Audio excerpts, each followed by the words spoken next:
So I was looking through my stuff and I was looking at my cards, thinking, do I want to do a reading? Do I not?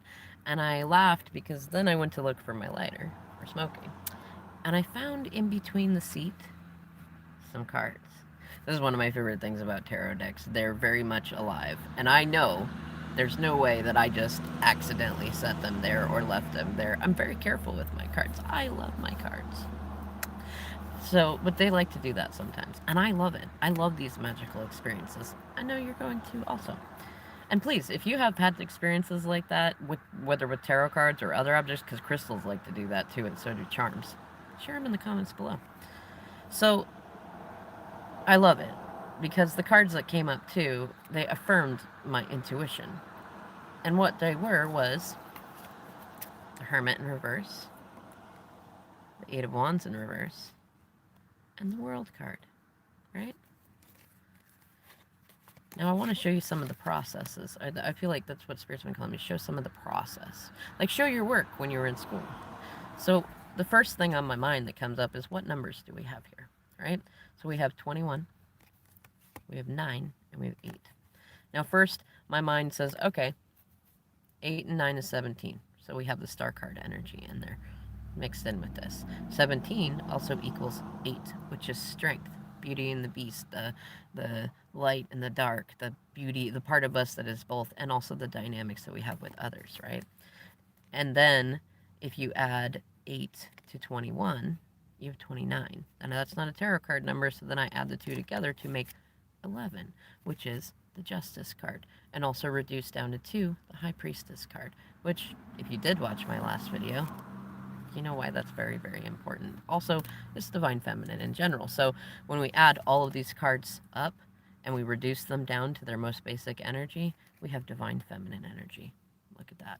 Also, 11 is relevant because we're going into Libra season and Mercury is about to retrograde in Libra. And so that means a lot of karmic rebalancing, a lot of karmic rectification, a lot of redemption energy, a lot of just beautiful rebirth energy. Okay? So we're seeing confirmations of the energy around. And like I said, these cards, I don't know whether they fell, whether like Spirit went bloop and put those cards there. I don't know how they got there. But they're pretty random in terms of like I didn't pull anything. They weren't there. They were between the seats. And also think about that metaphor, okay? I found a message between the seats, okay? So that's another message in there in and of itself. There are messages in the places we don't often look.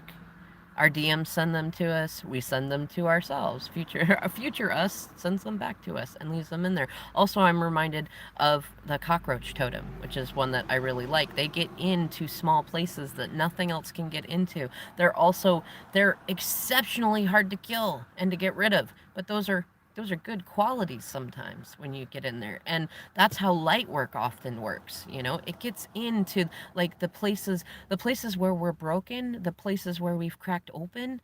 The light gets in that way. That's why you shouldn't be afraid of breaking sometimes, because that's where light can come in, right? So there's a message. It's also a message from DMs who are saying that they're starting to understand that. They're starting to recognize that what they've been going through in the situation that they're in, it was meant, look at this, okay? It was meant to get them in the dark, right? And funny, because I was going to hold it like this, right? And what am I covering up? And also, I like to point this out. Inside the Hermit's lantern, it's not fire, it's the star. And remember, star card energy. So we've got two confirmations of that. And what is star card energy? One of its biggest meanings is a wish manifested. That moment when you've aligned with it, right? But now the hermit already in upright, it's about going into darkness. It's about a spiritual pursuit. It's Merlin. It's going to learn things within. It's Virgo energy, right? It's also some Mars energy. But when we take it in reverse, it's rather than it being, well, okay. My guides are saying this is relevant to tell you, but it's not the meaning of the card right now. It's that usually when you see this in reverse, this way, it's about seclusion.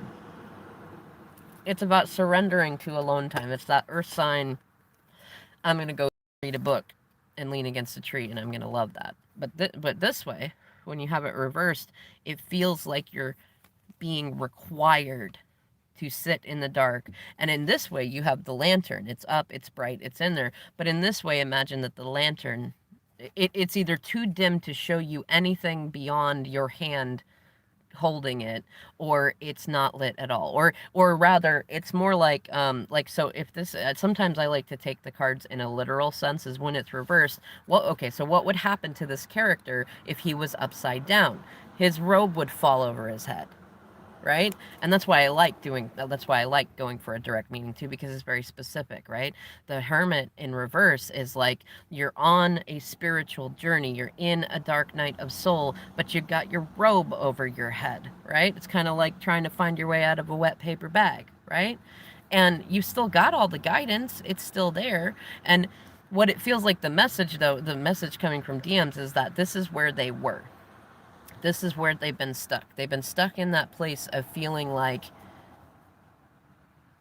for a lot of them, it's been, they didn't feel good enough to leave the situation. So they just kind of allowed the robe to stay over their heads. They're like doing the whole, if I can't see you, you can't see me, and then it doesn't count. You know what I mean? That sort of thing. Also, I'm getting the message that there were a fair amount of like Agatha Christie style third parties that intentionally pulled the wool over these DMs' eyes, and that these DMs allowed, like, they allowed it to the rope to stay over their heads for 3 reasons.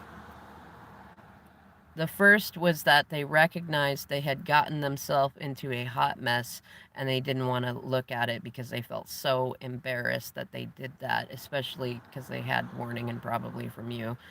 And it just felt like so overwhelming and so overstimulating, because these DMs I'm channeling are, let's say, 30 and up, and they, spirit intentionally put them in the situation and brought them back to old behaviors that they had not been accountable for and had not faced, and they didn't know that at the time. So they were embarrassed, they were just, and they were confused too and blinded, so they just felt like, maybe it's just better if I just keep the cloth over my head and I just let whatever spirit's gonna do around me, it's just gonna happen. And I don't know if I'm ever gonna take this thing off my head. I might just hang here upside down with my undies hanging out and pretend I don't know, because that feels like the safest thing to do, which also was a trauma response that a lot of these DMs had to go through. I'm getting kind of the image of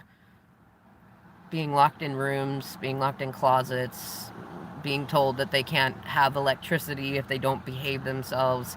It's fucked up shit. Sending prayers out to all the kids, both the inner children, old past us, and to kids these days that have to go through stuff like that, because unfortunately that stuff still happens. Anyways, it feels like they leaned into that trauma response. That's what they're saying. Like, it just felt safer. The people around were not, they were dangerous, and in both real and perceived ways. So they just kept it over their heads. The other thing was that because they were caught in a space of feeling like they could never be vulnerable, but that actually made them even more vulnerable than they've ever been in their lives. And the more they tried to never look weak and to never feel vulnerable, the more vulnerable they were made to feel. Because imagine too, like, I'm getting that image of like somebody who gets pantsed, and then like somebody who takes your pants, not just pulls your pants down, and that's already embarrassing enough, but somebody who literally takes your pants so that you have to walk home in your underwear or something like that, or tie you upside down from a tree, like, not like stuff that's not cool, like really serious bullying kind of stuff. And oh man, you know what, I didn't expect this to quite be like this. It's not totally bad. It's just alchemizing the emotions, but I'm feeling like intense bullying.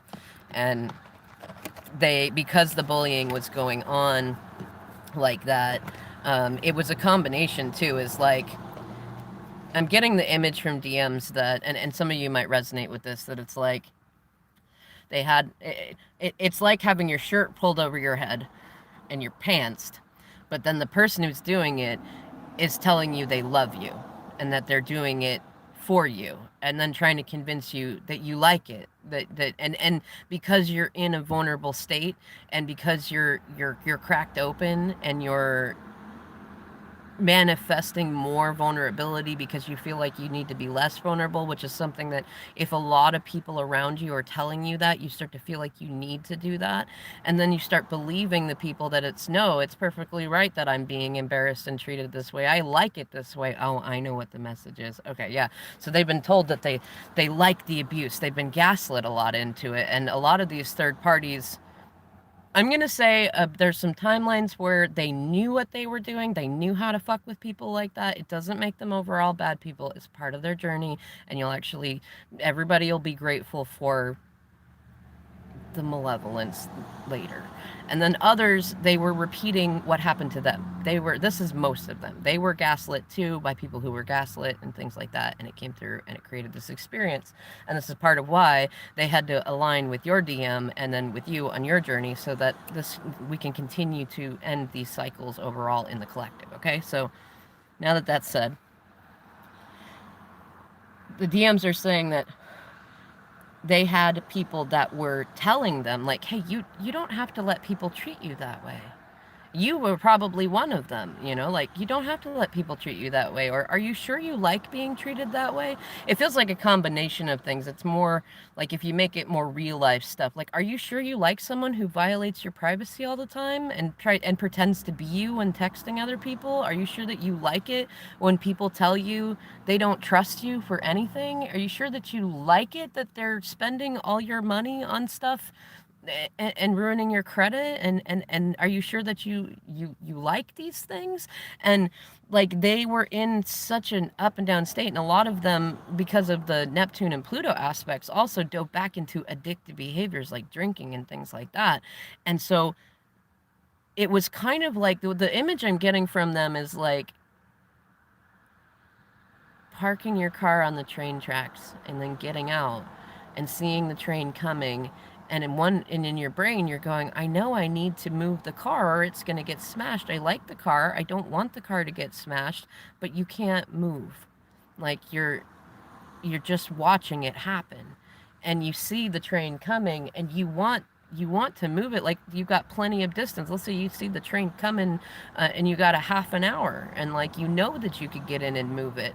But then, like, let's say I'm getting this image of like going to look for the keys, and I'm also getting a message of somebody saying, like, they wanted to leave, but somebody hid the keys. Somebody said they took the keys, or somebody said they lost the keys, that they didn't know where the keys were, or that they let somebody else borrow the vehicle, or like these kind of scenarios. Like, and it's both literal things that have happened and also metaphorical. Like, if you take somebody's keys, like, if somebody parks your car on the train tracks and then they take your keys and then they're pretending they don't know where they are or things like that, you can't move it. So take that in a sense of, like, in a gaslighting sense. Like, if somebody's continuing to trigger you with the intention of holding power over you or convincing you of something or doing things like that, then they remove the keys. Like, especially if you're in a vulnerable state and you're not even consciously owning that you're making yourself more vulnerable, you don't know that they're doing that.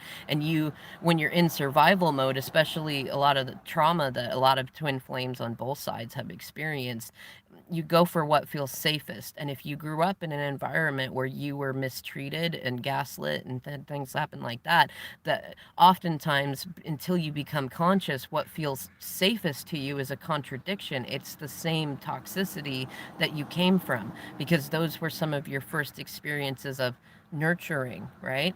And so until you become conscious that you're doing this, which is the moment when you can pivot and change around from it, until then, you just keep going back into the same loop. And these masculines are saying this is part of what they're becoming aware of.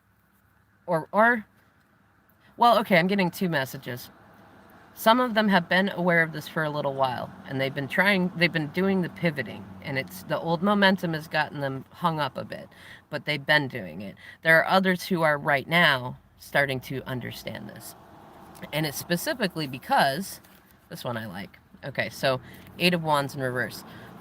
I got a direct image and message on that when that came through, and it's like house arrest. It's that prison vibe that, but it's wounded warriors. So they may either be sick or people around them may be sick, or it may and it feels like, so Eight of Wands in reverse is sometimes like a, if you take, or not Eight of Wands, excuse me, Nine of Wands. It's interesting because I've been seeing a lot of Eight of Wands syncs today, and it's funny because that's what I was going to use. So if you take the Eight of Wands and you think of that as that's a lot of projects, a lot of communication, a lot of movement going forward. But if you make those all towers and you look at it like if those projects, if those thoughts, if those words, if those communications were built on false foundations like traumas and things like that, then when they land, they become a series of small towers, right? And then when it becomes reversed, the false foundations fall out, right? And what it feels like is that these DMs are saying, okay, some of them are owning that they're the ones that set up these towers. Like, it's, look at me, I'm doing good. Look at me, I've got money. That just looked like somebody I knew. But like, look at me, I'm doing this, I'm doing that. And like it's like the false image, pretending that they don't have their robe over their head and that they're not walking around in their undies, and that like what they really wanted was the things that the third parties said, etc. And then others are, there's others that aren't ready to own it yet. They're kind of in a, this is everybody else's fault sort of thing. It's okay. Love them in that state. They'll come out of it. But some of them are in that state of like, this is because you were being honest, or this is because you had good boundaries, and this is because my third party is really dramatic, or they have a mental health problem, or because I didn't think things through. They're not really in, some of them are not fully accountable, but that's the first step to getting there. At least they're conscious of the, like, looking for the source. They'll get there. Their guides will get them there. And then there's a third group of them that are, they're actually in a healthy place of not falling on it as all their fault, and acknowledging that you had a part and the third parties had a part and that they had a part. And they're just kind of in this state of like, all right, I surrender. I set this up. It feels like the significance too. So not only, so 9 months feels like a significant thing. Maybe separation mission started for y'all 9 months ago, or maybe it was 9 months ago when something happened that they recognized was going on. And let's see, what is this? This is September. So 12 months ago would have been last September, and then, no, let's see, October, November, December. So December, January-ish would have been, I think. Actually, you know what? I'm getting the feeling that there's a big significance to some of the other stuff I've talked about what seeds were you planting when the sun was in Pisces and we had the full moon in Virgo, because that stuff's manifesting now. So look around that time. I'm going to say anywhere from like New Year's to the end of February-esque. Like, look in there. But so there's that. And then there's also the significance that I kept saying, the 8, and that we still have 8 and 9 energy in here.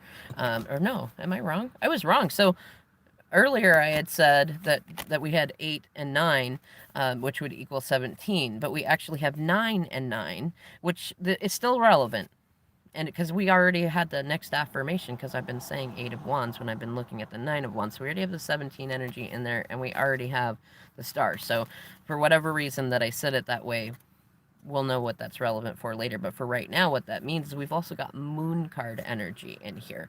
And that feels relevant to this 9 of Wands in reverse. It feels like what they're saying is like, because the moon card, it's about intuition, And it's about having faith when you don't have 3D confirmation all around. It's about the unwinding, unfolding journey, right? But it's also about hidden enemies being revealed, about shadow work, about emotions, about, all sorts of things like that. It's about black and white thinking. It's about pedestaling. It's got some towers in the card itself, 2 of them, in fact, and we just passed 9/11, so that's really relevant, right? So we have that energy in there too. And then 1 and 8 is 9 again, so we have 999 in there. And also there was a license plate before I did these videos that was 9999.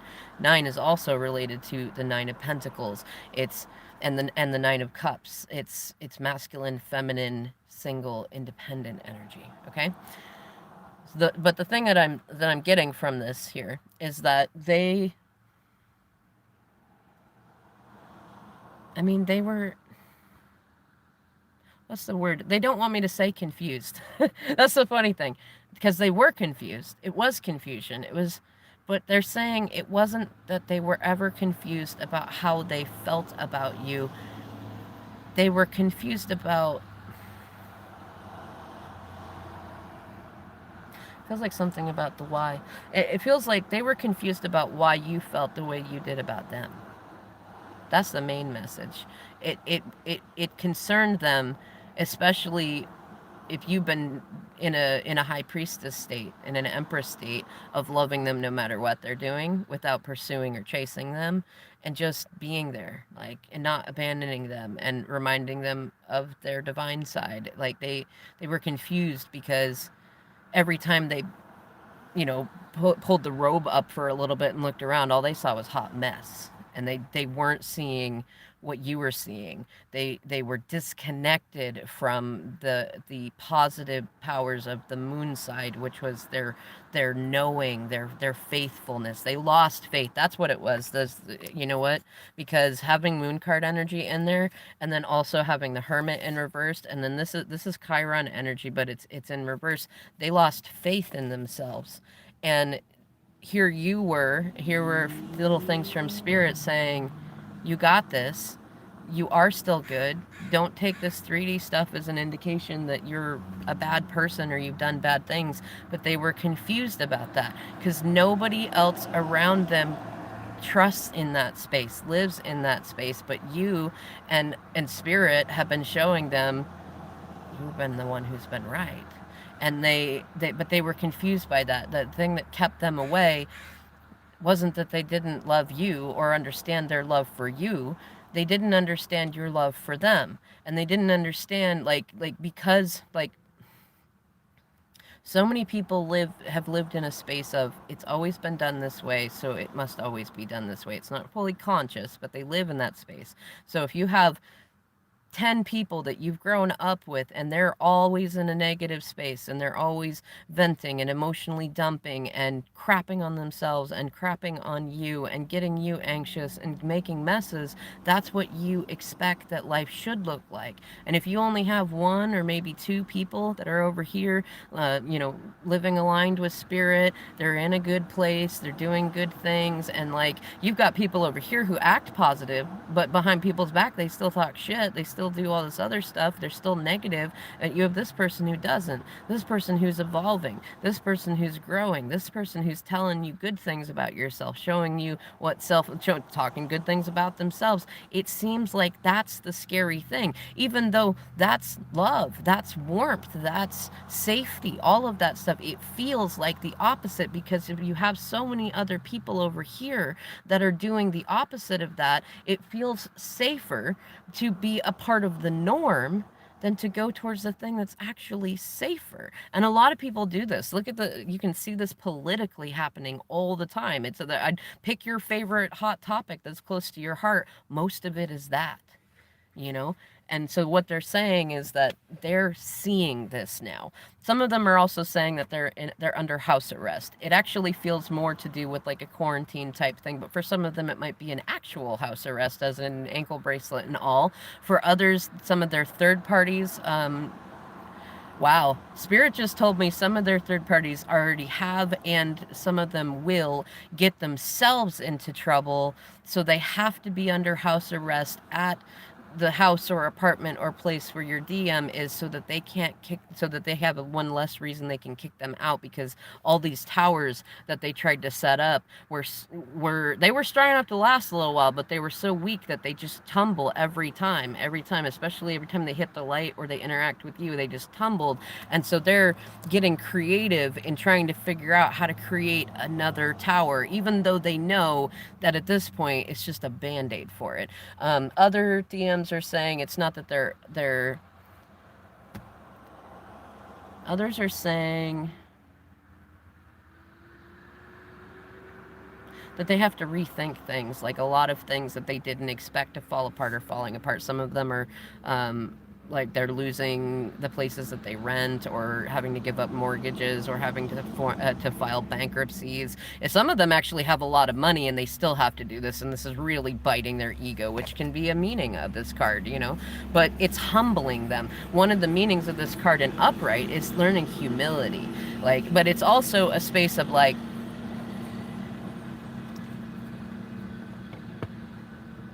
being guarded in unhealthy ways. But the message I'm getting is that this is actually an appropriate response. So if they're being quieter with you, or even like ornery or reactive or anything, don't take it as a personal thing. It's because of what's going on around them. And I kind of get this energy of like, if you were somebody that said to them, if you keep going this direction, these negative things are going to happen, they love you for it, though they still have that ego in there, that ego that's like, I don't want to hear I told you so yet. I know I'm gonna say it to myself a bajillion times, and that's the real thing that's really upsetting me, but I'm not yet ready to have you delightfully giggle at me about it, okay? The last one, and I love this, the World card. And part of the reason that I love this so much is because I put a post up, I think last night, where there was a song by After 7, and I had posted it at 6:01 p.m., so there was 2 7s. Now, something that I learned along this journey, which I love it because I love learning about my Druid ancestors, is that many of them had 3 parts of each. Like there's the Bard, the Ovate, and the Druid, and each of them has 3 parts. So in the first part, you've got separation, and then you've got trials, and then you've got reintegration. And there were other names for those too, but these are relevant to the journey. So they had those pieces, and along each piece of learning, you would go through all that stuff, and then you'd be separated from the rest to learn certain things, which is the Hermit card, right? Separation. And then trials and tribulations, to learn things, to get contrast, to have to carry too much, carry too little, do the shadow work, things like that. And then reintegration. And the reason that's relevant to the 7s is because they did things by 7s, because 7 is a very revered number in a lot of ancient cultures, tribes, clans, communities, things like that.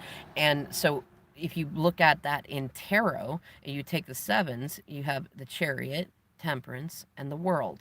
And it's really great to see that pattern played out. These aren't all those cards, but it's still giving the same symbolism.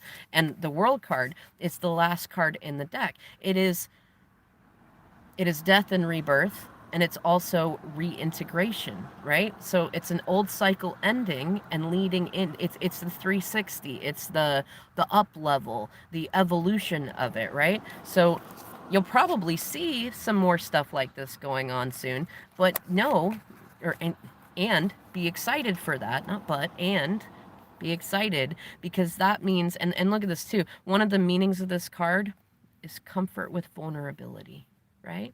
Comfort with vulnerability. And so these DMs are saying, like, we're getting more comfortable with being vulnerable. We're getting more comfortable with letting the towers fall. We're getting more comfortable with facing our trauma. I feel like some of them are specifically saying, I recognize that I used to blame you for why I didn't feel like a man, for why I didn't feel productive, for why I didn't feel like I fit in. And none of that was based on anything you were actually doing. It was just based on my trauma. And it wasn't even there wasn't even an appropriateness to attach it to, because you were not doing the things to me that others did. But in my mind, my ego was so trained by the trauma to assume that the next thing you did wouldn't be as kind as the last thing, or that if we gave in to you, more bad things would happen. And there, I can feel many of them saying also, look for your reflection, because, like, you know, they're working on that. And it's important, one, it's important that you do that too, and two, it will help move the connection forward. So if you haven't watched the video that I did just before this one, go on and watch it, and take this information and use it to imagine positive scenarios so that you can align with them. Anyways, I'm going to leave that message for right now. I hope you enjoyed it. Please comment and like and share, especially the comments. It really adds your energy to the collective that I'm connected with, and then you get more personal messages through me. It really does work that way. It's really, really fun. All right. I love you all, and I'll see you in the next video.